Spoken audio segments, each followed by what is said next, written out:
Now, did you, as you were going through the term, sort of take notes with the text you were reading, or was it literally you'd sort of read them and then sit down and write an essay? Write an essay. Yeah. So that was more the start? Yeah, my start was just like for writing an essay, I just write it. Okay, so it was just taking like notes out in class and you understanding the text and writing it basically. Yeah, that's pretty much and how did you organise all of that then? Was it all done in your head, or was it... like writing it? Well, yeah, because I mean, I know, again, what a lot of students struggle with, they get loads of information.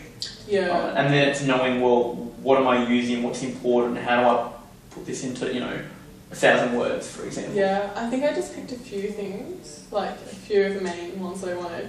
But our teacher always said not to do things that everyone was going to do, like the main scenes or the main parts, whatever. Just like pick a few different I think another thing that helped me was I did some different things that I think other people wouldn't have done, and having good related text also helps and stuff like that. But in terms of writing it, I remember there was heaps of information, heaps of notes, like thousands of papers. I think I'd just sit there with all of them and then just write it, I'd write heaps and then on the computer and just silly things.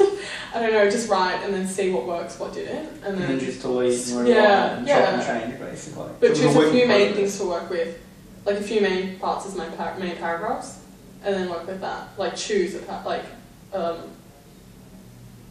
thing that I want to focus on, and then stick with that.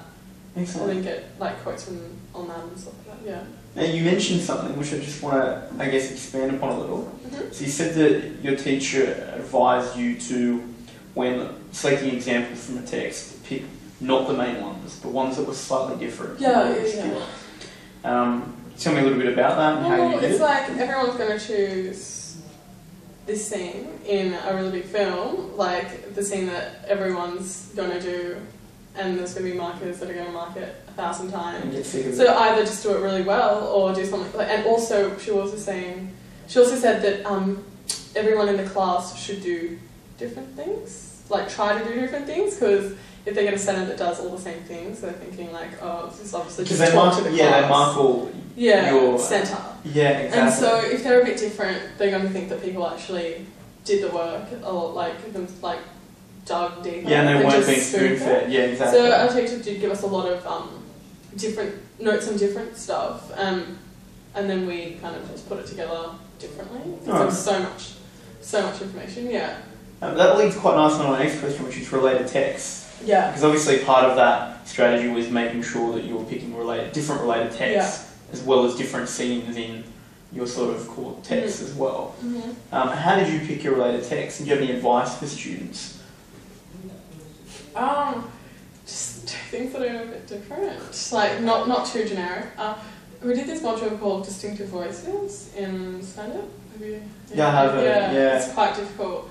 But the thing with that is you can do basically anything. But I did an old James Bond film, so there was all these different voices, obviously. But there's different voices in everything, but there were quite some negative voices in it. So just try and get a different take on something. So if you've got your core text having some positive voices. Yeah, and get something different. As in a kind of conflicting, not conflicting, but you know what I mean. So maybe different will be different. Has differences and similarities to your not just all similarities, all differences to your core text. So because I know that a lot of students are encouraged to find texts that have similarities, and that's what they tend to look for. That's easier to do. So you're suggesting make sure that the related texts have a bit of both, and if anything there's a conflict because you've got something to work with in terms of analysis. Well, I think it makes it a bit more interesting maybe. I'm not sure exactly, but I think that worked for me. Because I did, especially in Distinctive Voices, said that a lot of things are different and similar to. Alright, excellent.